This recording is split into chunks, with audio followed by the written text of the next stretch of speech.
আসসালামু আলাইকুম প্রিয় ভাই বোনেরা, সবাই কেমন আছেন? আশা করি ভালো আছেন। আলহামদুলিল্লাহ, আমিও ভালো আছি।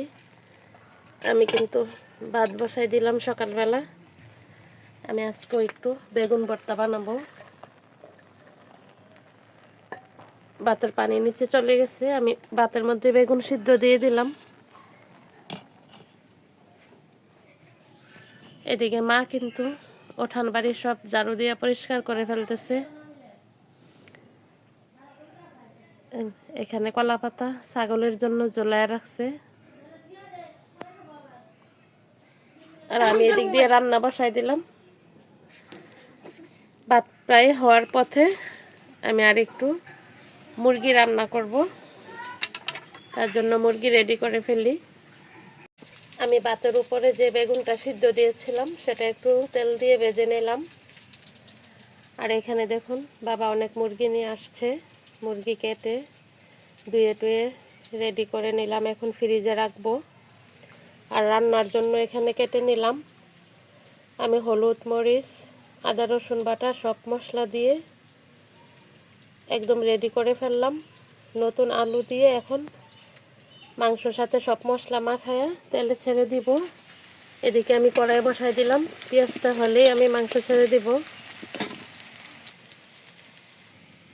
আমার পেঁয়াজটা কিন্তু হয়ে গেছে, এখন আমি মশলা মাখানো মাংসটা ছেড়ে দিলাম।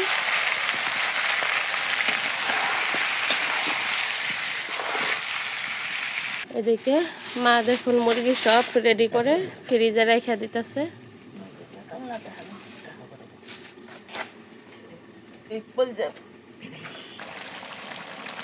আমার মুরগির মাংস কিন্তু কষানি হয়ে যাচ্ছে।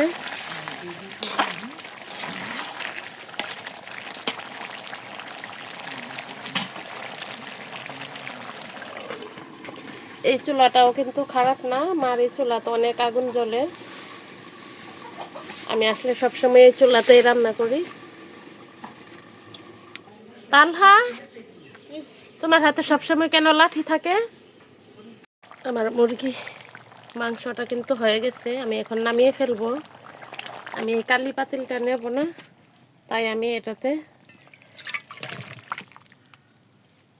ঢেলে নিলাম।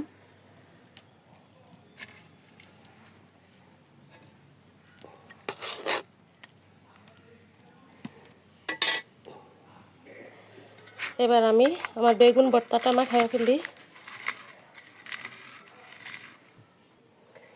দিয়ে দিই একটু সরিষার তেল।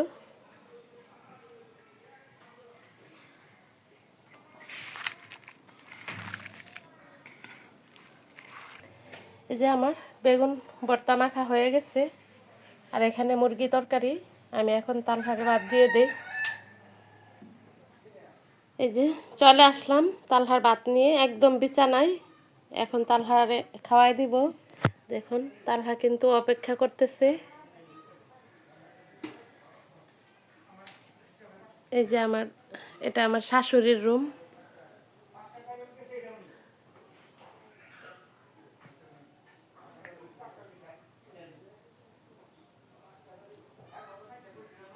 এটা মেন রুম, এদিক দিয়ে আমরা বের হই, মেন গেট।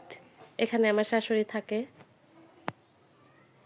ভিডিওটা আর বড় করব না, সবাই ভালো থাকবেন। আসসালামু আলাইকুম।